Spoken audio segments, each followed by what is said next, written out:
Wanted to give you an update on the lace grip. I posted about it in some of the groups earlier and everyone was asking questions.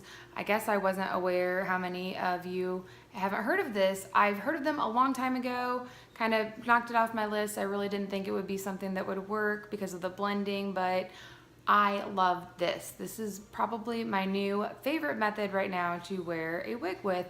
The only caveat is you need to wear it with a wig that doesn't have a lace front. Otherwise, I don't know how that would really work. I'm wearing it together right now. This is actually the two that I showed you the other day from my wig vendor's purchase. They just didn't match in color, but then I did end up lightening the darker wig and it matched the wig grip, and then I just cut some of the extra length off of the wig grip to match the wig. I wanted to show you though how this works on a different one. So here we've got Clementine down here. Clementine is already suited up. She has a wig grip on with a wig. So let me just decommission her real quick. Go ahead and take the wig off.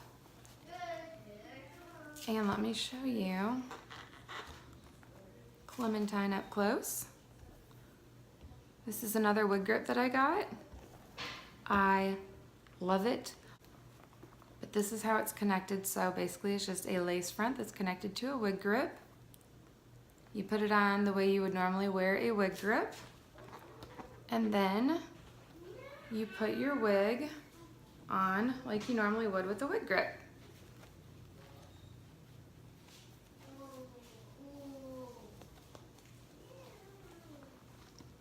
Then you just blend the hair together. This one is another contrasting example because I haven't done anything to the color on the wig grip, but I did go ahead and dye, well, I didn't dye, but I highlighted the wig. So again, you can kind of see, just like the other example that I showed you before, the contrast between where the wig grip lands and the wig itself. But the length is actually pretty well for this to match together. So if I end up keeping this wig that I've highlighted, which I think I will just go ahead and highlight this wig grip to match.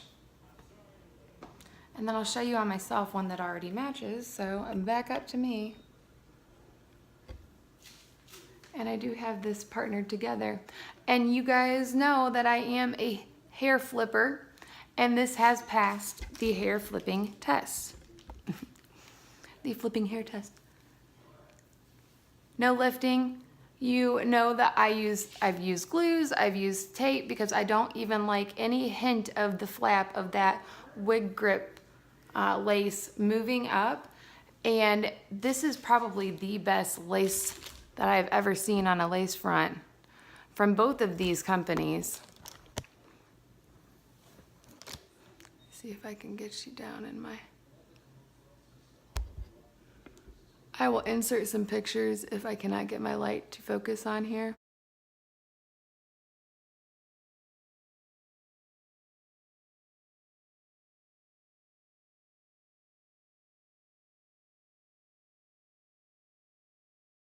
This is a great lace. It's very thin, but it's not too fragile. I don't feel like it's gonna break. I did not tape this down. I literally just put on the wig grip, put on the wig. Called it a day. I mean, I didn't think I'd even find anything easier than tape, but this is it. Again, like I mentioned, you just want to make sure that you use it with a wig that doesn't have a lace front already. I guess I could try them together and see how it works. I just think that I would look a little awkward, and if you saw the lace, you'd probably see the wig grip from underneath the lace of the wig if it already had a lace front. So you could try it out though if you're interested, or maybe if you have one and you don't like the lace front, maybe it's a bad lace front and the knots are too dark and you can see them, then you could actually use this as a replacement method to just go ahead and cut off the lace front from your wig and use a wig grip lace front instead.